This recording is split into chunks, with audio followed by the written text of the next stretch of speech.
அபுதாபியில் கட்டப்பட்டுள்ள முதல் இந்து கோயிலை பிரதமர் நரேந்திர மோடி நாளை திறந்து வைக்கிறார். கடந்த 2015ஆம் ஆண்டு பிரதமர் நரேந்திர மோடி ஐக்கிய அரபு அமீரகம் சென்றார். அப்போது அபுதாபியில் 27 ஏக்கர் நிலத்தில் சுவாமி நாராயண் கோயில் கட்டுவதற்கு அடிக்கல் நாட்டினார். இந்த கோயில் ராஜஸ்தான் இளஞ்சிவப்பு மணற்கல் மற்றும் இத்தாலி வெள்ளை மார்பிள் கற்களால் வடிவமைக்கப்பட்டது. இந்திய ரூபாய் மதிப்பில் சுமார் 900 கோடி ரூபாய் மதிப்பில் மொத்தம் 7 கோபுரங்கள் அமைக்கப்பட்டுள்ளன. இவை நிலநடுக்கம் மற்றும் அதிக வெப்பத்தால் பாதிக்காத வகையில் அதிநவீன தொழில்நுட்பம் பயன்படுத்தப்பட்டுள்ளது. மேலும் இந்த கோயில் பாப்ஸ் அமைப்பு சார்பில் கட்டப்பட்டுள்ளது. இந்நிலையில் 2 நாள் பயணமாக பிரதமர் நரேந்திர மோடி இன்று ஐக்கிய அரபு அமீரகம் செல்கிறார். இந்த பயணத்தின் போது அபுதாபியில் கட்டப்பட்டுள்ள முதல் இந்து கோயிலான சுவாமி நாராயண் கோயிலை நாளை திறந்து வைக்கிறார். மேலும் இந்த பயணத்தின் போது ஐக்கிய அரபு அமீரக இளவரசர் ஷேக் முகமது பின் சயீத் அல் நஹ்யானையும் சந்திக்க உள்ளார்.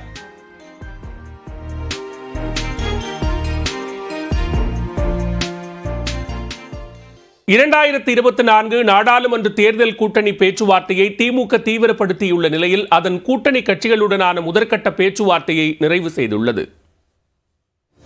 திமுக சார்பில் கூட்டணி தொகுதி பங்கீடு குறித்த பேச்சுவார்த்தை பொருளாளர் TR பாலு MP தலைமையில் நடைபெறுகிறது. இக்குழுவுடன் கடந்த மாதம் 28ஆம் தேதி காங்கிரஸ் கட்சி சார்பில் முகுல் வாஸ்னிக், தமிழ்நாடு காங்கிரஸ் தலைவர் KS அழகிரி உள்ளிட்டோர் தொகுதி பங்கீடு குறித்து பேச்சுவார்த்தை நடத்தினர். அதனைத் தொடர்ந்து பிப்ரவரி 4ஆம் தேதி கம்யூனிஸ்ட் கட்சிகள் மற்றும் மதிமுகவினர் பேச்சுவார்த்தை நடத்தினர். தொடர்ந்து விடுதலை சிறுத்தைகள் கட்சியுடன் முதற்கட்ட பேச்சுவார்த்தை சென்னை அண்ணா அறிவாலயத்தில் நடைபெற்றது. இதில் திமுகவிடம் 7 தொகுதிகள் கொண்ட பட்டியலை அளித்ததாகவும் 3 தனி தொகுதியும் ஒரு பொது தொகுதியும் கேட்டுள்ளதாக VCK தலைவர் திருமாவளவன் தெரிவித்துள்ளார். மொத்தம் 7 தொகுதிகளை எழுதி கொடுத்திருக்கிறோம். 4 தொகுதிகள் வேண்டும் என கோரியிருக்கிறோம். 3 தனி தொகுதிகள் ஒரு பொது தொகுதி என்ற கோரிக்கை அடங்கிய மனுவை அதன் TR பாலு அவர்களின் தலைமையிலான பேச்சுவார்த்தை குழுவிடம் ஒப்படைத்திருக்கிறோம். மீண்டும் நடக்க உள்ள பேச்சுவார்த்தையில் இறுதி செய்வோம். தொடர்ச்சியாக பொது தொகுதி கேட்கப்பட்டு வருகிறது. இந்த முறை அது ஒதுக்கக்கூடிய வாய்ப்பு இருக்கா? அதுக்கான சாத்தியக்கூறு கோரிக்கை வைத்திருக்கிறோம். இருக்கிற சூழலுக்கு தகுந்த மாதிரி முடிவெடுப்போம். நீங்க இந்த தேர்தலில் போட்டியிடுறீங்களா சார்? போட்டியிடுவேன். இதையடுத்து இந்திய யூனியன் முஸ்லீம் லீக் கட்சியுடனும் தொகுதி பங்கீடு தொடர்பாக திமுக பேச்சுவார்த்தை நடத்தியது.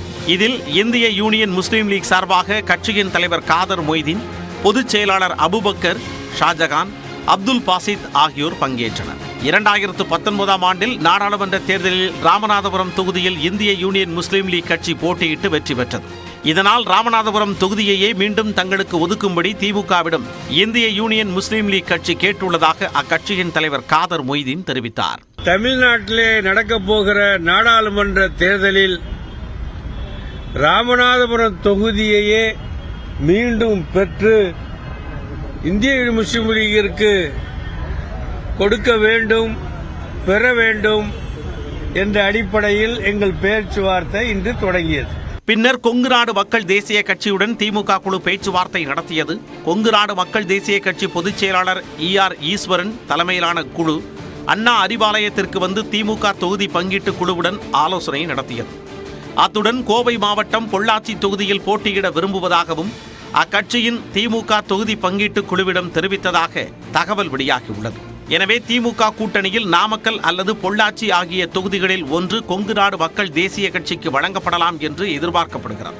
தொகுதி பங்கீடு தொடர்பாக திமுகவுடனான முதற்கட்ட பேச்சுவார்த்தை சுமூகமாக இருந்ததாக கொங்கு நாடு மக்கள் தேசிய கட்சி பொதுச் செயலாளர் ER ஈஸ்வரன் தெரிவித்துள்ளார். தொடர்ந்து 2019 நாடாளுமன்ற தேர்தல், அதற்கு பிறகு நடந்த உள்ளாட்சி தேர்தல், 2021 சட்டமன்ற தேர்தல், அதற்கு பிறகு நடந்த நகர்ப்புற உள்ளாட்சி தேர்தல், இப்படி அனைத்து தேர்தலிலுமே கூட்டணியிலே பங்கேற்று வெற்றி பெற்றிருக்கிறோம். இந்த வெற்றி கூட்டணியிலே இன்றைக்கு பேச்சுவார்த்தை மிகவும் சுமூகமாக நடந்திருப்பது எங்களுக்கு மகிழ்ச்சி அளிக்கிறது. வரும் 18 மற்றும் 19ஆம் தேதி காங்கிரஸ் வாக்குச்சாவடி முகவர்கள் கூட்டம் தேனாம்பேட்டை காமராஜர் அரங்கத்தில் நடைபெறுவதாகவும் அத்துடன் கூட்டணி கட்சி தலைவர்கள் பங்கேற்கும் பொதுக்கூட்டம் நடத்தவும் திட்டமிடப்பட்டுள்ளதாகவும் தெரிகிறது. அப்போது அகில இந்திய காங்கிரஸ் கட்சி தலைவர் மல்லிகார்ஜுன கார்கே வருகை தரவுள்ளதாகவும் அன்றைய தினம் முதலமைச்சர் MK ஸ்டாலினை சந்தித்து பேசுவார் என்றும் காங்கிரஸ் கட்சி வட்டாரங்கள் தெரிவிக்கின்றன. காங்கிரஸ் கட்சியுடன் தொகுதி பங்கீட்டு பேச்சுவார்த்தை நிறைவு பெற்றவுடன் பிற கூட்டணி கட்சிகளுக்கான இடங்கள் அடுத்தடுத்து ஒதுக்கீடு செய்யப்படும் என எதிர்பார்க்கப்படுகிறது.